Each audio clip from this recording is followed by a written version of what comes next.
డబ్బు, అనారోగ్యం, ఉద్యోగం, వ్యాపారం, అప్పులతో బాధపడుతున్నారా? మీకోసమే లాంచ్ యువర్ ఫ్యూచర్ ప్రోగ్రామ్. నమస్కారం. కార్తీక పురాణం 20వ అధ్యాయంలోకి వచ్చాం. ఈ ముందు కథని మనకి నైమిషారణ్యంలో జరిగిన విషయాన్ని కథని చెప్పారు. ఆ తర్వాత వశిష్ఠుడు చెప్తున్నాడు మిథిలా నగరాధీశుడైన జనక మహారాజుకి. నిరంతరం పుణ్యకార్యాలతోటి అలరారే పర్వాల మాసమే కార్తీక మాసం. ఆ మాసం యొక్క ఔన్నత్యం ఎంత చెప్పినా తరగదు. అయితే పురంజయుని కథ ఈ కార్తీక మాస మహాత్మ్యాన్ని గురించి మరింతగా తేట తెల్లపరుస్తుంది, ఇంకా ఎక్కువ తెలియజేస్తుంది. పూర్వము అగస్త్య మహర్షికి అత్రి మహర్షి చెప్పిన దాన్ని నేను నీకు చెప్తాను వినమన్నాడు. ఇప్పుడు చూడండి ఎంతమంది మారారు.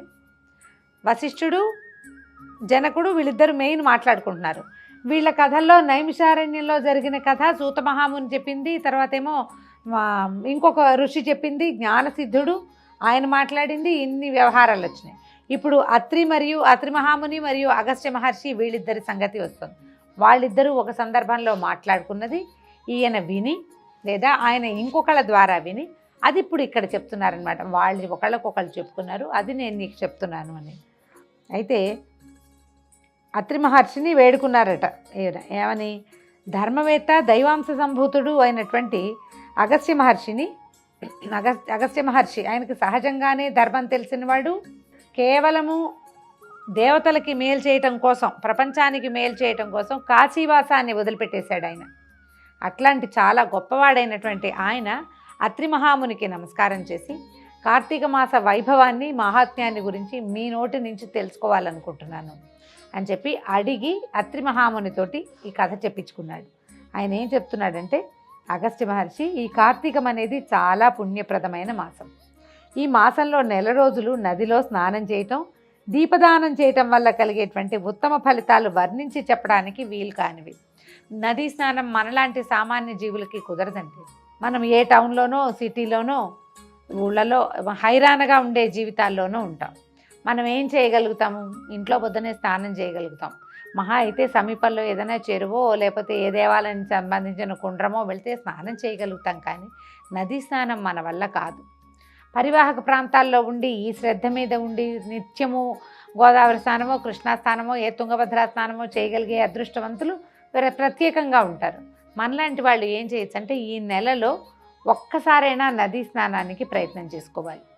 ఒకటే పౌర్ణమి నాడు సముద్ర స్నానం కుదరలేదు మనకి, పోని చివరి రోజుల్లో అయినా సరే ఒక్కరోజు వెళ్ళి ఏ నదిలోనో తెల్లవారుజామునే సూర్యోదయానికి ముందే గనక స్నానం చేయగలిగితే విశేషమైన ఫలితం లభిస్తుంది. మొత్తం కార్తీక పురాణం అంతా కూడా ఇదే చెప్తాడు, నదీ స్నానం గురించి. మనం ఏదో సూక్ష్మంలో మోక్షం హరగంగే అని నీళ్లలో గంగానదిని ఊహించుకుని ఓ వాక్యం చెప్పుకుని ఇదే ఇంకా మనం చేయగలిగేది అని చేస్తాం. కానీ ఈ సంవత్సరం కుదరకపోతే వచ్చే సంవత్సరం అయినా ప్రయత్నం చేసి కార్తీకంలో ఒక నదీ స్నానము తప్పకుండా చేయాలి. 3 నదుల్లో చేయగలిగితే మరీ మంచిది.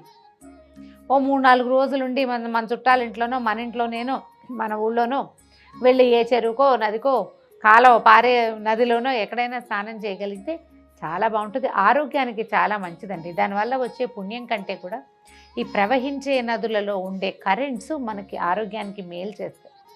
ఒక అద్భుతమైన అనుభవంగా ఉంటుంది. ప్రయత్నం చేసి చూడండి. పురాణాంతర్గతమైన విషయమే అయినప్పటికీ ఇది తప్పకుండా మన ఆరోగ్యానికి ఉపకరిస్తుంది కాబట్టి చేస్తే బాగుంటుందని. అయితే దీపదానం చేయటం వల్ల ఉత్తమ ఫలితాలు చెప్పడం అని చెప్పడానికి వీల్లేవు. స్నానంతో పాటు దీపదానం, ఒకవేళ నదీ స్నానం కుదరలేదు దీపదానం చేసుకోవచ్చు. దేవాలయంలో ఉన్న అర్చకుడికి చేయొచ్చు, మన ఇంటి పక్కన ఉండే బ్రహ్మచారి అబ్బాయికి చేయొచ్చు, ఎవరికైనా చేయొచ్చు. బ్రహ్మచారికి ఇవ్వచ్చు, పురోహితుడికి ఇవ్వచ్చు, సద్బ్రాహ్మడు ఎవరైనా వేద పండితులు వాళ్ళు అలా అవకాశం దొరికితే వాళ్ళకు కూడా ఇవ్వచ్చు. దానం వల్ల అపరిమితమైన ఫలితం లభిస్తుంది. అయితే సమస్త పాతకాలు వీటి వల్ల తొలగిపోతాయి, దుఃఖాలన్నీ నశిస్తాయి, పుణ్యలోకాలు సిద్ధిస్తాయి. ఇప్పుడు మనం చేసినటువంటి ఈ జన్మలో చేసిన పాతకాలు నశించడంతో పాటుగా వచ్చేది పునర్జన్మ లేకుండా ముక్తిని సంపాదించే అవకాశం కూడా మనకి ఈ దానం వల్ల, ఈ స్నానం వల్ల లభిస్తుందట. పూర్వము పురంజయ మహారాజుని ఈ కార్తీక మాసం పునీతుణ్ణి చేసింది.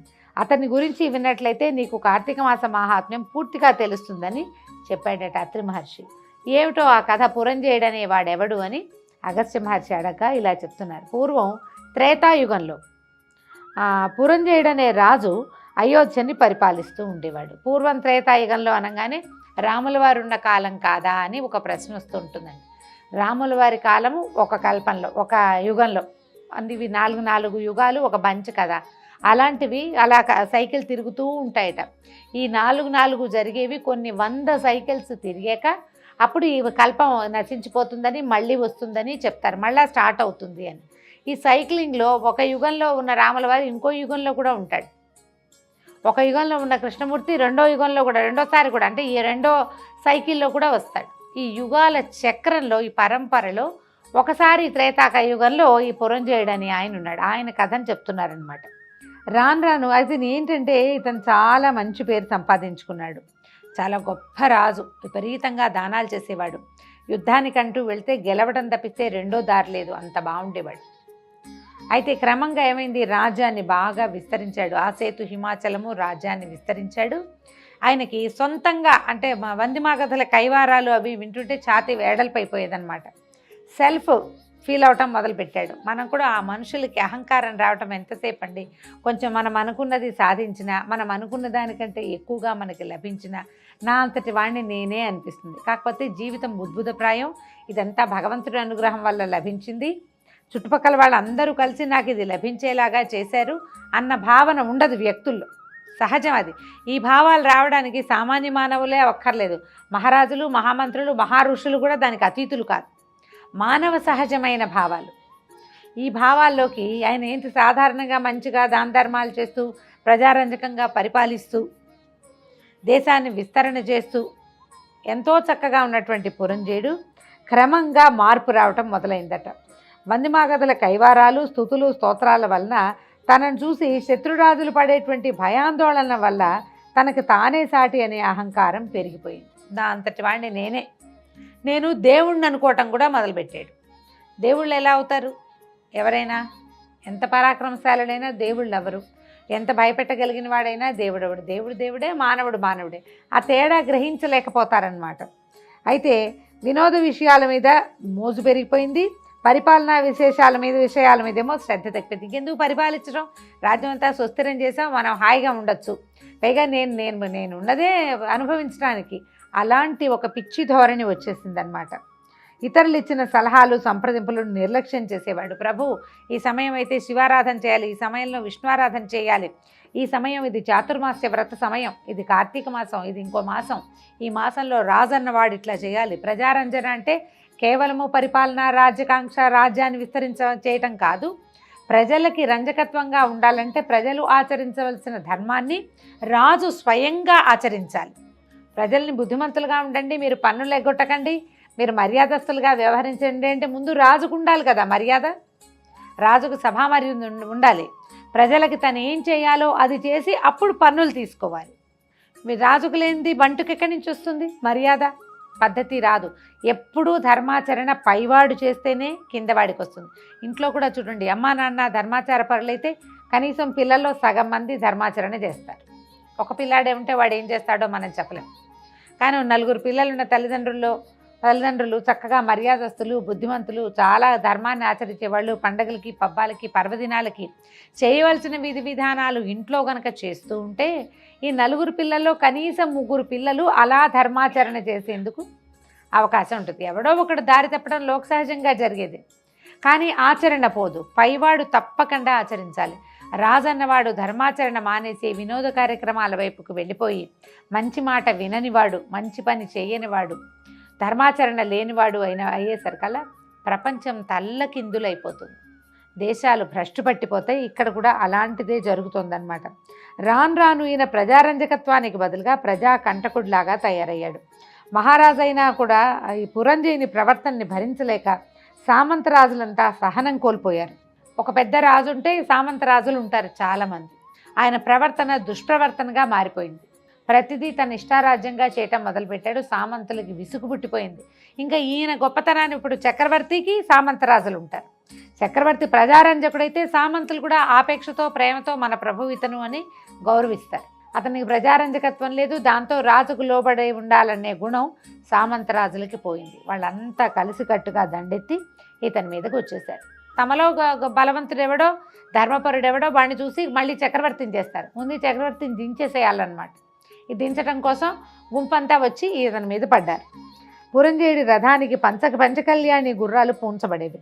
దృఢమైన చక్రాలు కలిగిన మణిమయమైనటువంటి కాంతులతో కూడిన జెండాతో ప్రకాశించే ధనుర్బాణాలతోటి సుసంపన్నమైన అనేక యుద్ధాలలో విజయం సాధించి పెట్టిన ఆ రథం మీద పదగజ తురంగ దళాలతోటి బయలుదేరి శత్రువులను ఎదుర్కోవటం మొదలుపెట్టాడు పురంజేయుడు.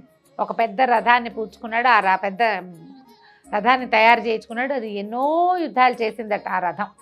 ఎన్ని యుద్ధాలలోనూ ఈయనకి విజయాన్ని సాధించి పెట్టింది. పంచకళ్యాణి అనేది ఒక ప్రత్యేకమైన లక్షణాలు కలిగింది. 5 ఉత్తమ లక్షణాలు కలిగిన గుర్రాలట.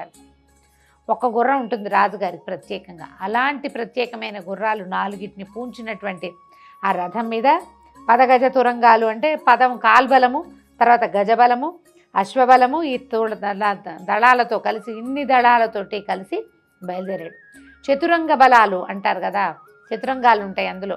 ఈయన 3 బలాలు చెప్తున్నాడు, పదము, గజము, తురంగము అని. వీళ్ళందరితోటి బయలుదేరి వెళ్ళాడు. వెళ్ళిన తర్వాత ఏం చేశాడు, బాణాలు, గదలు, ఇంకా అనేక విధమైన శస్త్రాస్త్రాలతోటి సంకులమైన సమరం జరుగుతుంది. చాలా పెద్ద యుద్ధం జరిగింది. ఇక్కడ ఏంటంటే అహంకారం అనేది మానవుడి పతనానికి పునాది రాయి. ఆ పునాది రాయి మొదలు కదిపితే భవనం ఎట్లా కూలిపోతుందో అదేవిధంగా అహంకారం అనేది పెరిగితే మానవుడు ఎంత తొందరగా పతనమైపోతాడో ఈ కథ ద్వారానే తెలుస్తుంది. ఈ భయంకరమైన యుద్ధం జరుగుతోంది. ఇతనేమో ఒక్కడు చక్రవర్తి, సామంతులు 15 మంది కలిసిపోయారు. రణక్షేత్రం అంతా తలలు తెగిన మొండేళ్లతోటి, గుర్రాలు, ఏనుగులు, కళేబరాలతోటి, హాహాకారాలతోటి నిండిపోయి చూడ్డానికి మరుభూమిలాగా, రుద్రభూమిలాగా కనిపిస్తోందిట. కాంభోజరాజు పురంజేయుడి మీదకి ధనుర్బాణాలతో దూసుకొచ్చాడు. అతనిపై బాణవర్షం కురిపించాడు. అయితే పురంజేయుడు చాలా గొప్ప రాజు. ఆయన శక్తియుక్తుల మీద మనకు అనుమానం ఏం అక్కర్లేదు. అతను యుద్ధం సమర్థవంతంగానే చేస్తున్నాడు. కానీ అవతల వాళ్ళకి ధర్మబలం ఉంది, ఇతనికి ధర్మబలం లేదు, దైవబలం కూడా లేదు. ఏ దైవ కార్యాలు, ధర్మకార్యాలు ఆచరించడం మానేశాడు అతను. రాజు ఆచరించవలసింది తప్పకుండా హోమం, యజ్ఞం, విధులు తప్పకుండా ఆచరించాలి. అవి ఏవి అతను చేయలే ఇటీవల కాలంలో. దాంతో ఇతను ఆగలేకపోతున్నాడనమాట. పైగా పురంజేయుడు వేసిన బాణాలని పట్టుకున్నటువంటి కాంభోజరాజు అవే బాణాలని మళ్ళీ పురంజేయుడి మీదకి ప్రయోగించేస్తున్నట్ట. చేత్తో పుచ్చుకుని వెనక్కి విసిరేసేస్తున్నాడు అనమాట. దాంతో కొంతసేపటికి పురంజేయుడి శరీరాన్ని దెబ్బతినేసింది. పురంజేయుడు మనకి దరిదాపుల్లో విజయం లేదని అర్థమైపోయింది. తనే ఓడిపోతే తన సైన్యానికి ఏం బలం ఉంటుంది? ఎప్పుడైనా సరే రాజు డౌన్ అవ్వగానే మొత్తం సేనంతా కుంగిపోతుంది, భయపడిపోతారు. రాజే పడిపోయాడు, మందేముంది అనిపిస్తుంది.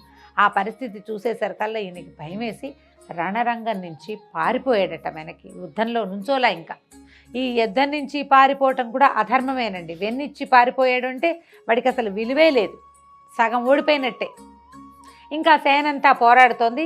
అతను అక్కడ నిలబడలేక భయంతో ఏం చేయాలో తెలియక వీగిపోయిన అహంకారంతో వెనక్కి పరిగెత్తుకుంటూ వచ్చేసాడు. కోటలోకి ప్రవేశిస్తే ఒక్కళ్ళు కూడా పురంజేయుడిని చూసి నమస్కారం కూడా చేయలేదట. అవమానం వేసింది. యుద్ధం నుంచి పారిపోయి రావటమే ఒక అవమానం.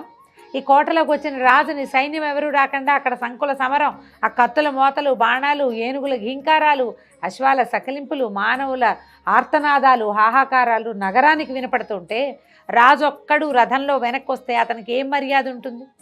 ఎవ్వరూ మర్యాద చేయలే, ఆయన్ని ఎదుర్కొనలేదు. సాయంకాలం యుద్ధం నుంచి తిరిగి వచ్చుంటే మంగళహారతులు ఇచ్చి దుందుబులు మోగించి రాజుని ప్రవేశపెట్టేవాళ్ళు లోపలికి.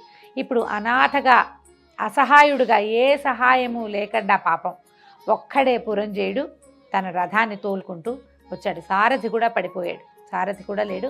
రథాన్ని తనే స్వయంగా చోదన చేసుకుంటూ లోపలికి వచ్చాడట. వచ్చేసరికల్లా ఇంకా ఏం చేస్తాడు? అంతఃపురంలోకి వెళ్తే ఎవ్వరూ అతన్ని గౌరవించలేదు, ఎదుర్కోలేదు. లోపలికంటే ఎదుర్కోలుగా వచ్చి తీసుకెళ్ళేవాడు. ఏది జరగల. అతను దుఃఖంతో వెళ్ళాడు, స్నానశాలకు వెళ్ళాడు. రక్తంతో నిండిపోయిన శరీరంలో అక్కడక్కడ కొన్ని ములుకులాగా బాణాలు అవి గుచ్చుకుని ఉన్నాయి. ఆ కవచం తీసేశాడు. ఎవ్వరూ స్నానవిధికి కూడా సహాయపడలా. అతనే స్నానం చేసి వచ్చి లోపల కూర్చున్నాడు. ఆహార స్వీకారాన్ని కూడా మనసు లేదు, ఏం చేయాలో తెలియటలేదు. పాలుపోని స్థితిలో అతని యొక్క పురోహితుడు రాజు ఇట్లా యుద్ధానికి వెన్నిచ్చి వచ్చాడని తెలుసుకుని అతనే స్వయంగా పురోహితుడే రాజు దగ్గరికి వచ్చాడు. రాజు దగ్గరికి వచ్చాక ఏం చెప్పాడో చూద్దాం రేపటిదిన భాగంలో. అంతవరకు సెలవు. నమస్కారం.